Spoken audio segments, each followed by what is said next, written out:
15 वर्ष पार्टी प्रमुख भएर चलाएका माधव नेपाल प्रमुख नभएदेखि उनले समस्या खडा गरेका रहेछ। प्रमुख भएका बेला पनि गुटबन्दी गरेर विपक्षीलाई दमन गरे गर्थे र विपक्षी बनाउँथे, बलजफ्ती विपक्षी बनाउने अनि दमन गर्ने। महाधिवेशनमा हारे, अस्ति प्रचण्डसँग मिलेर मलाई थाहा नदिइकन अध्यक्षलाई हटायौँ भनेर आफू अध्यक्ष भएछ।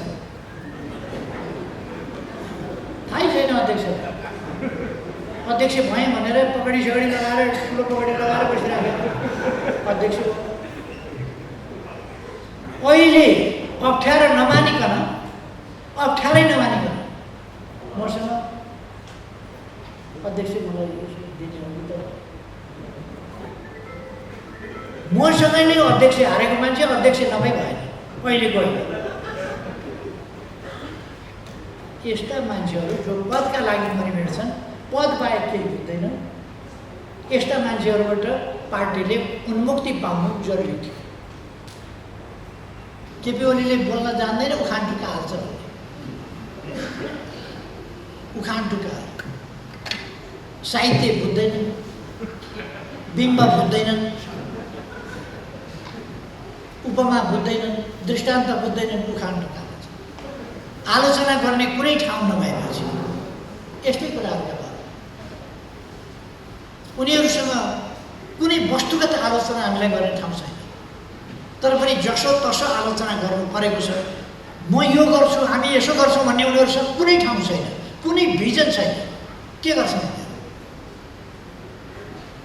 रेल भने मैले मजाकमा उडाएर। तर अहिले त रेल त किनेर ल्याइएको छ, 2टा रेल अब चल्दैछ त। अहिले कोभिड भएको हुनाले नचलाएको मात्रै हो, रेल त चल्दैछ त। लिकहरू बन्दैछ त। पूर्व पश्चिम रेलवेको कोही जग्गा अधिग्रहण हुँदैछ, कहीँ लिक बन्दैछ, कहीँ पुलहरू बन्दैछन्। पूर्व पश्चिम रेल तयार हुँदैछ त। केही वर्षभित्र पूर्व पश्चिम रेल चल्छ। अन्तर्राष्ट्रिय विमानस्थल विकासका कुराहरू थिए अनि भैरवा हामीले विकास गऱ्यौँ त। अब त सोझै अन्तर्राष्ट्रिय विमानहरू आएर भैरवा विमानस्थलमा बस्ने र उड्ने गर्छन्। पर्यटनको विकासका गफ गर्नु एउटा कुरा, तर व्यवहारमा के भयो हामीले त्यसलाई वास्तविक रूपमा विश्वभरिका हिन्दूहरू अर्को वर्षबाट राम जन्मभूमिमा लाइन लागेर आउनेछन्। त्यहाँ 10औं लाखको मेला लाग्छ। हामीले 100 बिघा अहिले 100 बिघा जमिन छुट्याएका छौँ। 100 बिघा जमिन भनेको 1300 रोपनी। त्यतिमा चाहिँ मान्छे आट्लान् कि भन्ने एउटा मोटामोटी अनुमान होइन भने छेउमा जङ्गल छ। त्यतिपट्टि जङ्गल समुद्र आसपासमा पनि एउटा ऐतिहासिक तथ्य हामीले त्रेता युगका राम कहाँ जन्मिएका थिए भन्ने कुरा मान्छे अल्मलिएका थिए, बिर्सेका थिए। हामीले कहाँ जन्मिएका थियौँ भनेर त्यहाँ किलो ठोक्ने भएन, यहाँ जन्मिएका थिए। अलिक समय नबुझ्नेहरूले कराए, तर अलिक समयपछि यो त स्थापित भइसक्यो। राम नेपालमा जन्मिएका थिए। इतिहासले कसैले कुनै तथ्यले काटोस्, शास्त्रले काटोस् त यो तथ्यलाई, त्यो सक्छ। एकजना नेताले त तुरुन्त माफी माग्नुपर्छ भनेर स्ट्याटस लेखेको छैन। तुरुन्त माफी माग्नुपर्छ। डर लाग्यो उनलाई। राम नेपालमा जन्मियो भने अब के हुने हो भनेर। अनि साँचो कुरा बोल्दा डराउने हो र? साँचो कुरा बोल्दा डराउने होइन। अध्ययन गरेर तथ्य प्रमाण लिएर बोल्नुपर्छ, बोलेर त्यसलाई साबित। अहिले अयोध्यापुरीमा राम लक्ष्मण सीता हनुमानको मूर्तिहरू स्थापना भइसकेको छ। अब भव्य मन्दिर त्यहाँ निर्माण हुँदैछ। यो इतिहासको कुरा हो। केहीले कम्युनिस्ट भएर धर्मका पछि कुद्यो भने हामी इतिहास, हाम्रो संस्कृति, हाम्रो संस्कार, हाम्रो सनातन, हाम्रा संस्कृतिहरू, विभिन्न प्रकारका संस्कृतिहरू छन्, तिनको संरक्षण गर्दैनौँ। हाम्रो इतिहासमा हामी संरक्षण गर्दैनौँ।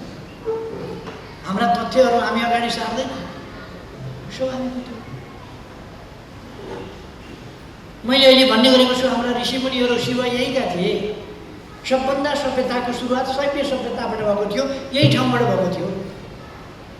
मैले त्यो भन्दाखेरि होइन भने संसारका कुनै धर्मशास्त्री, कुनै विद्वान कसैले त्यसको खण्डन तर्कयुक्त ढङ्गले गरोस्। शैव्य सभ्यता यही भूमिबाट उत्पन्न भएको थियो, यहीबाट भएको थियो। शिव यहीँका थिए, शैव्य सभ्यता यहीँको थियो। यहाँबाट धेरै कुराहरूको उत्पत्ति भएको छ। अहिले म त्यता जान चाहन्न, त्यसै हाइलाइट गरेँ। ऋषिमुनिहरू कौशिक ऋषि, विश्वामित्र ऋषि, वाल्मीकि ऋषि, सबै ऋषि यहीँका थिए। त्रेता युगमा शास्त्रको बारेमा, दर्शनको बारेमा जनकपुरमा छलफल हुने गर्थ्यो। यो तथ्यलाई हामीले उजागर गर्नु जरुरी छ। हामीले पार्टीलाई एकीकरण गर्यौँ। अन्तिममा नेकपा एमाले र माओवादी केन्द्र मिलायो। एकीकरण भयो, एकीकरण गरियो। तर केही मान्छे पूर्व माओवादी केन्द्रका अदालतले पार्टी फुटायो भन्ने कुरा साँचो होइन। अदालतले अर्काको नाममा दर्ता भएको हुनाले दर्ता रद्द गर्यो र दर्ता पूर्वको स्थितिमा पुग्यो। अब अर्को नाममा दर्ता गर्न आऊ भन्यो। स्वाभाविक हो। फुटाएको छैन, अर्को नाममा दर्ता गरेर। मैले प्रचण्डलाई फोन गरेँ, सोधेँ, अनेक पटक सोधेँ, तर प्रचण्डले त्यसलाई मजाकको विषय बनाएर उठाए, तयार भयो।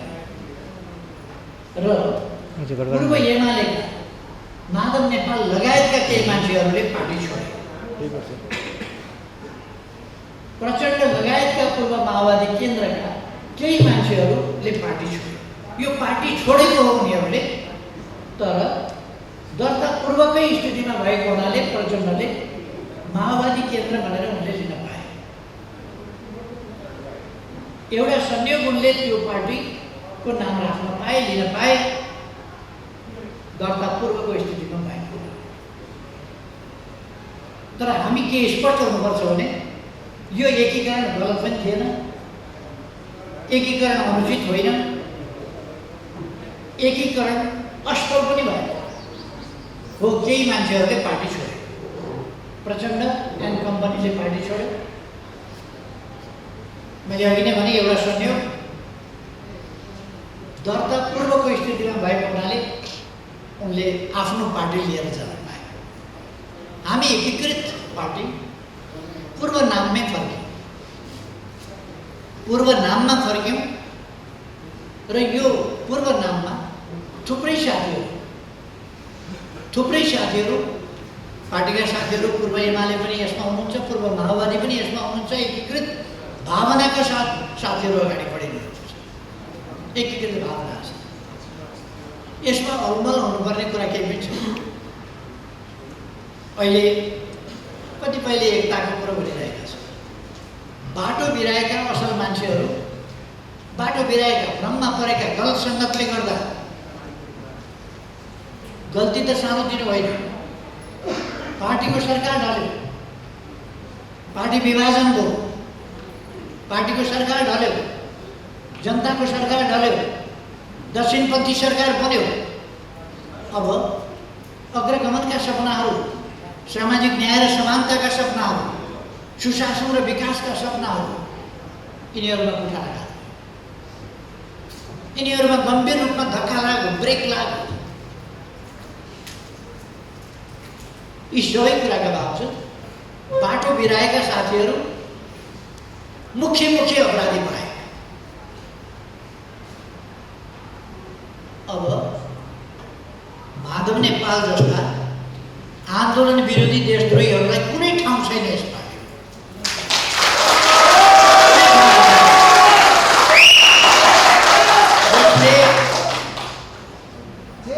वामपन्थी सरकार ढल्ने, दक्षिणपन्थी सरकार बनाउने, दक्षिणपन्थीको समर्थनमा फ्लोर क्रस गरेर भोट हाल्ने, विश्वासको मत आफ्नो पार्टीको अध्यक्षले, आफ्नो पार्टीको प्रधानमन्त्रीले विश्वासको मत माग्दा 27 जना बाहिर लिएर गएर त्यो सरकार ढाल्ने अनि एउटा दक्षिणपन्थी सरकार गठन गरेर त्यो सरकारलाई समर्थन दिन फ्लोर क्रस गरेर इज्जत छोडेर पछाडिको बेन्चमा बसेर पछाडिको ढोकाबाट मुसुक्क छिरेर बेइमानीपूर्ण ढङ्गले समर्थन दिने, आफ्नो पार्टीको सरकार ढाल्न बाहिर जाने 27 जना, अर्काको पार्टीलाई समर्थन दिन, अर्काको सरकारलाई समर्थन दिन, दक्षिणपन्थी सरकारलाई मेरो विश्वास छ भनेर विश्वास जाहेर गर्न, व्हिप उल्लङ्घन गरेर फ्लोर क्रस गरेर फेरि भोट दिन चाहे।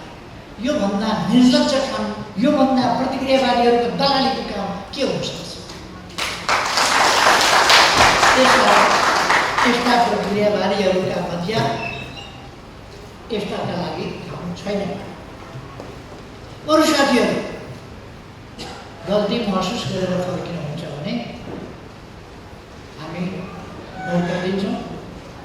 आउनुहोस्, यो पार्टी हामी सबैले बनाएका हौँ।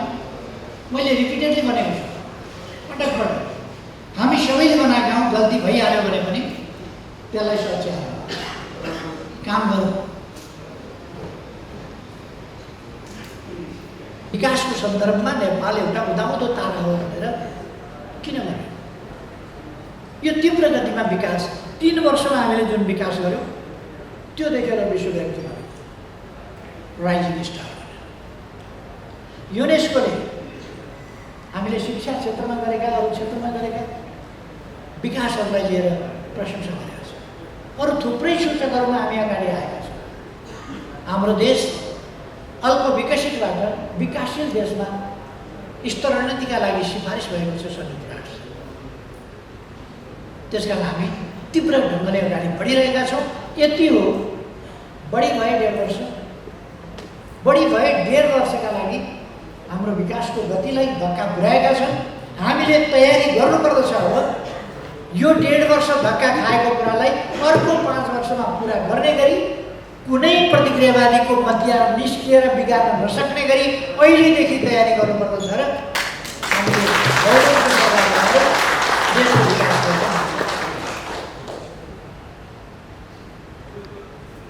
त्यसका निम्ति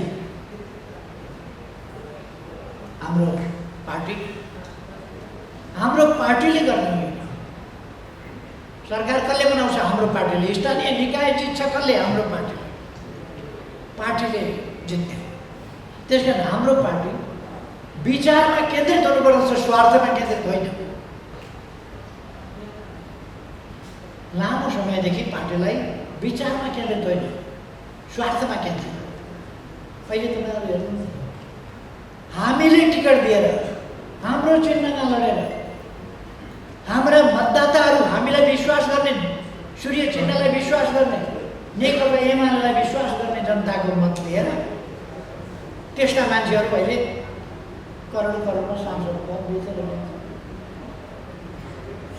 यस बिचमा विचारको राजनीति होइन, स्वार्थको राजनीति, किनबेचको राजनीति अहिले देख्नुभयो।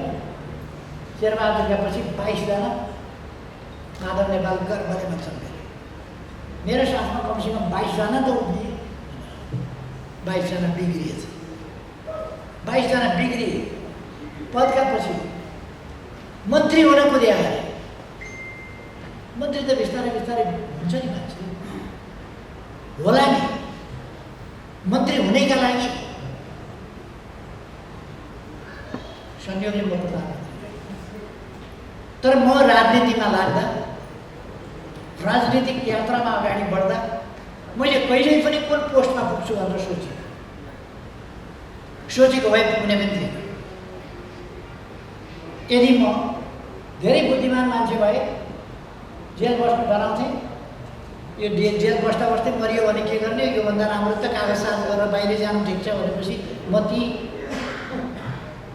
सडकतिर सडेर हराइसकेँ। तर म धेरै बुद्धिमान नभएको र निष्ठावान भएको, म निष्ठामा अडिएर अगाडि बढ्दा जेलमा म झुक्किनँ, दृढताका साथ अगाडि बढेँ।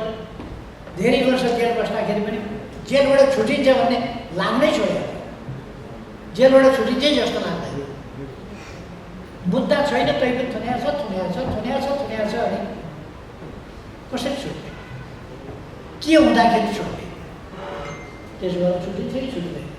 छुट्ने सम्भावना कम छ, स्वास्थ्य कमजोर, मर्ने सम्भावना बढी छ, तर झुकिए। संयोग हुँदै आउँदा बाँच्यो, संयोग छुट्यो, संयोग सांसद भयो, संयोग लड्दै जाँदा पछि प्रधानमन्त्री भयो। यो संयोग यसकै लागि मरिमेटेको भए, यसकै लागि कोसिस गरेको भए म प्रधानमन्त्री हुँदा पनि एउटा असफल प्रधानमन्त्री हो। म दुईपल्ट प्रधानमन्त्री भएँ, असफल प्रधानमन्त्री भएँ, ऐतिहासिक कामहरू गर्ने प्रधानमन्त्री भएँ।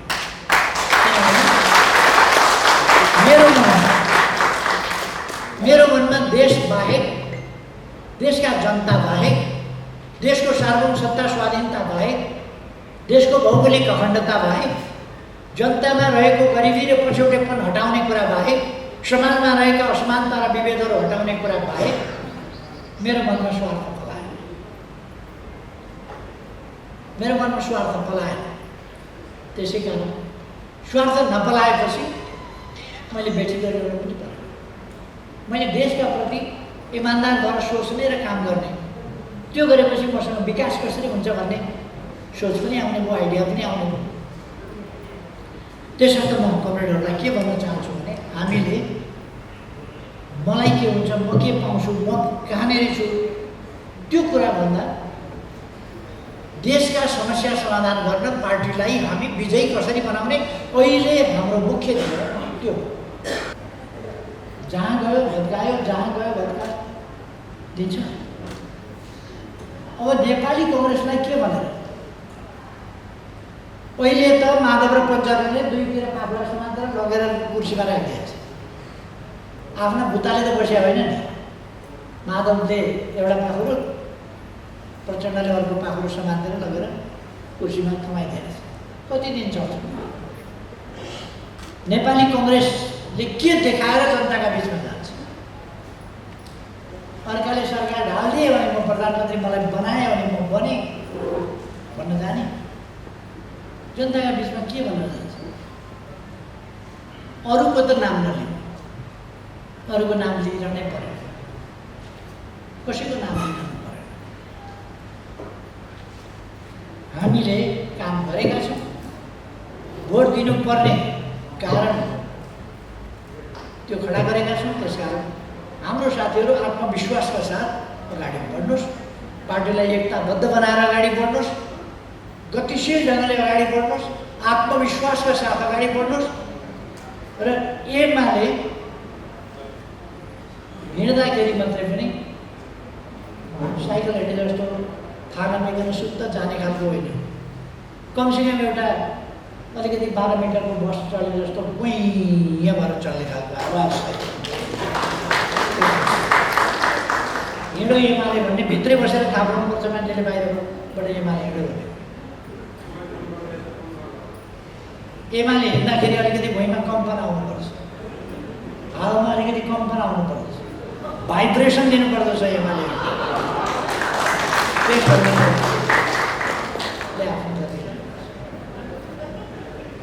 अरूले जत्रा जुलुस निकालौँ, त्यो जुलुसलाई एमाले टुक्रै जुलुस बनाइदिनुपर्छ, किनभने त्योभन्दा एमालेको 10 गुणा ठुलो जुलुस हुनुपर्छ।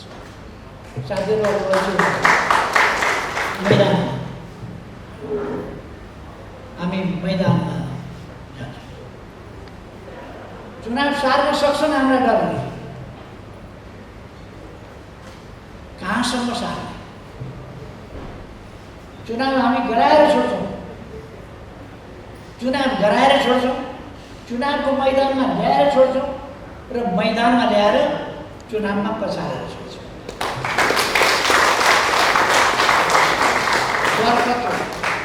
कति डराएका हो? केपी ओलीले गराएको चुनावमा हामी भाग लिँदैनौँ, किनभने 2 गाई ल्याउँछ भाग लिएर के कत्रो डर। त्यसै कारण केपी ओलीलाई प्रधानमन्त्रीबाट हटाउनु पर्यो, एमालेको सरकार ढाल्नु पर्यो, किनभने त्यसको नेतृत्वमा उनीहरू झल्झली सम्झिया छन् नि। काङ्ग्रेस र माओवादीको संयुक्त सरकार थियो। हामीले चुनाव तालमेल नै थियो। स्थानीय तहको निर्वाचन गर्दा तालमेलै भएका ठाउँमा हामीले सर्वाधिक भोट ल्याएको होइन, मत ल्याएको होइन, सिट ल्याएको होइन। अनि उहाँहरूकै नेतृत्वमा थियो त। पहिलो चरणको हुँदा प्रचण्ड प्रधानमन्त्री, दोस्रो तेस्रो चरणको हुँदा र संसदीय र प्रदेशको निर्वाचन हुँदा शेरबहादुर प्रधानमन्त्री। शेरबहादुर प्रधानमन्त्री भएका ठाउँमा हामीले 23 सिटमा सीमित गरिदिएको होइन काङ्ग्रेसलाई। 23 सिटमा 165 मध्ये 23 सिटमा सीमित गरिदिएको। अब अहिले धेरै नभन्दा फेरि तर्सिन्छ। नेपाली कङ्ग्रेसकै नेतृत्वमा चुनाव होस्, केही छैन। उनीहरू जस्तो डराएर हामी चुनावमा भाग लिँदैनौँ भन्ने होइन। चुनावमा भाग लिन्छौँ, चुनावमा भाग लिन्छौँ र जित्छौँ। हाम्रो रणनीति त्यो हो। साथीहरू त्यस हिसाबले चाहिँ दृढतापूर्वक लाग्नु होला। स्थितिमा आन्दोलनलाई पहिलेभन्दा अझ सशक्त ढङ्गले बढाउन कमरेडहरू उच्च मनोबलका साथ लागिरहनु भएको छ र हामी अझ उच्च मनोबलका साथ अगाडि बढाउन सक्छौँ। हामीले पहिले 2 तिहाई ल्यायो भने 2 तिहाई कहाँ आएको थियो र? 138 चाहिन्थ्यो बहुमत ल्याउन। हामीले 121 ल्याएको होइन। 80 प्रत्यक्षमा 80 सिट, 165 मा 80 सिट र 110 मा 41 सिट समानुपातिक गरेर 121 सिट हामीले ल्याएका थियौँ। बहुमतका लागि 138 चाहिन्छ। हामीसँग बहुमत आएको थिएन। अबको निर्वाचनमा हामी बहुमत ल्याएर देखाउँछौँ। बहुमत ल्याएर किन देखाउँछौँ भने अब पार्टीमा खुट्टा तान्ने तत्त्वहरू छैन। अगाडि बढ्न खोज्यो खुट्टा तान्ने, अगाडि बढ्न खोज्यो खुट्टा तान्ने, उम्मेदवार उठाउन खोज्यो जुन चाहिँ नजित्ने खालको छ त्यसैले अगाडि सार्नुपर्छ। जो पार्टीप्रति निष्ठावान छैन उसैले अगाडि सार्नुपर्छ। यो अहिले चाहिँ फ्लोर क्रस गरेर शेरबहादुर देउवाका पछि पछि कुदेका र भोट हाल्न शेरबहादुरमाथि विश्वास छ भनेर कुदेकाहरू छ नि, त्यस्तै छ।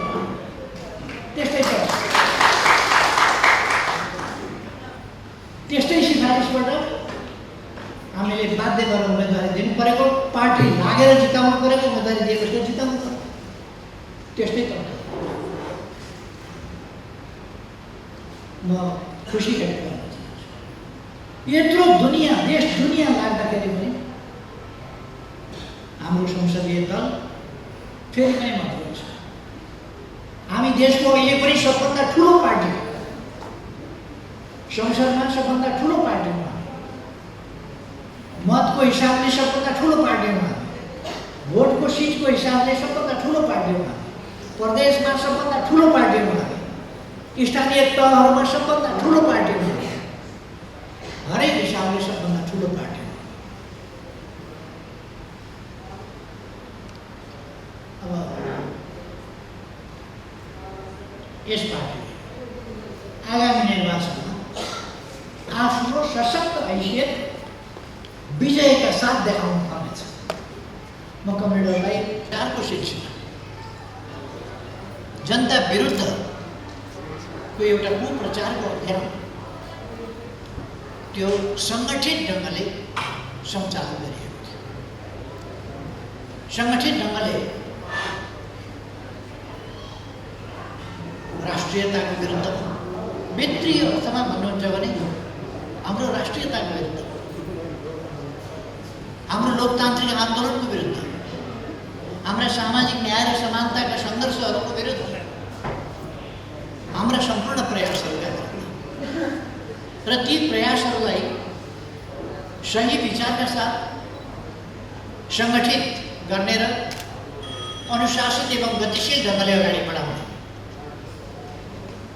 त्यो नेतृत्वलाई कसरी कमजोर पार्न सकिन्छ, कसरी त्यसलाई बदनाम गराउन सकिन्छ, त्यसको प्रभाव कसरी कमजोर पार्न सकिन्छ, यस दिशामा सङ्गठित प्रयासहरू भइरहेका थिए। र व्यापक कोसिस गर्यो, पार्टी बाहिरबाट मात्र होइन। त्यस कोसिसका लागि हाम्रो पार्टीभित्रैका उच्च ओहदामा रहेका समेत तर भित्रभित्र विभिन्न कारणले प्रतिक्रियावादीहरूका अगाडि झुकिसकेका, प्रतिक्रियावादीहरूले झुकाइसकेका र प्रतिक्रियावादीहरूका सेवामा लगाइसकेका व्यक्तिहरू, त्यस्ता व्यक्तिहरू समेत यो प्रतिगमनको अभियानमा सामेल भए र सबभन्दा अग्रभागमा बसेर भूमिका खेले र नेकपा एमालेको सरकार हाले। त्योभन्दा अगाडि पार्टी छुटाए, पार्टी फुटाउने लगभग 2/3 स्थितिलाई बहुमत नभएको स्थितिमा पुर्याइदिने र त्यसपछि प्रतिक्रियावादी शक्तिहरूसँग मिलेर एमालेको सरकार ढाल्ने, एमालेको सरकार ढाल्न नाङ्गो ढङ्गले प्रतिक्रियावादीहरूसँग यस्ता प्रयासहरू भए। आफ्नो अनुकूल भयो भनेर खुसी भएका होला। तर यो विषय ज्यादै गम्भीर विषय हो र यसको महत्त्व ज्यादै ठुलो र दूरगामी छ। नेपालको लोकतान्त्रिक आन्दोलन, नेपालको सामाजिक परिवर्तनको आन्दोलन, रूपान्तरणको आन्दोलन, राष्ट्रियता सम्बन्धी आन्दोलन, सुशासन र विकास सम्बन्धी अभियान र सर्वोपरि रूपमा समृद्ध नेपाल, सुखी नेपालीको हाम्रो राष्ट्रिय आकांक्षा, त्यसलाई सफल बनाउने सन्दर्भमा गम्भीर धक्का लागेको छ यतिखेर। अर्थात् संक्षिप्तमा भन्दा देश तीव्र गतिले अगाडि बढिरहेको थियो, त्यसमा व्यवधानहरू गम्भीर रूपमा प्रकट हुँदै आएका थिए र पहिले प्रतिगमनमा गएको छ, राजनीतिक रूपमा प्रतिगमनमा गएको छ, असंवैधानिक बाटोमा गएको छ, शक्ति सन्तुलन र नियन्त्रणको स्थिति गम्भीर रूपमा खलबलिएको छ र लोकतान्त्रिक प्रणाली, बहुदलीय प्रणाली, व्यवस्था, यी सबै कुरालाई गम्भीर चुनौतीको स्थितिमा पुर्याएको छ। मेरो मान्छेले के पायो, मैले के पाएँ, मैले तपाईँहरू सुनिरहनु भएको छ। 15 वर्ष पार्टी प्रमुख भएर चलाएका माधव नेपाल प्रमुख नभएदेखि उनले समस्या खडा गरेका रहेछ। प्रमुख भएका बेला पनि गुटबन्दी गरेर विपक्षीलाई दमन गरेको गर्थे र विपक्षी बनाउँथे, बलजफ्ती विपक्षी बनाउने अनि दमन गर्ने। महाधिवेशनमा हारे, अस्ति प्रचण्डसँग मिलेर मलाई थाहा नदिइकन अध्यक्षलाई हटायौँ भनेर आफू अध्यक्ष भएछ। थाहै छैन अध्यक्ष भएँ भनेर पकडी सकडी लगाएर, ठुलो पकडी लगाएर बसिरहेको अध्यक्ष। अहिले अप्ठ्यारै नमानिकन मसँग अध्यक्ष मसँग नै अध्यक्ष हारेको मान्छे अध्यक्ष नभई भएन, अहिले गयो। यस्ता मान्छेहरू जो पदका लागि मरिमेट्छन्, पद बाहेक केही बुझ्दैन, यस्ता मान्छेहरूबाट पार्टीले उन्मुक्ति पाउनु जरुरी थियो। यसमा हरेस काम गर्ने केही छैन, हामी हताश हुनुपर्ने केही छैन।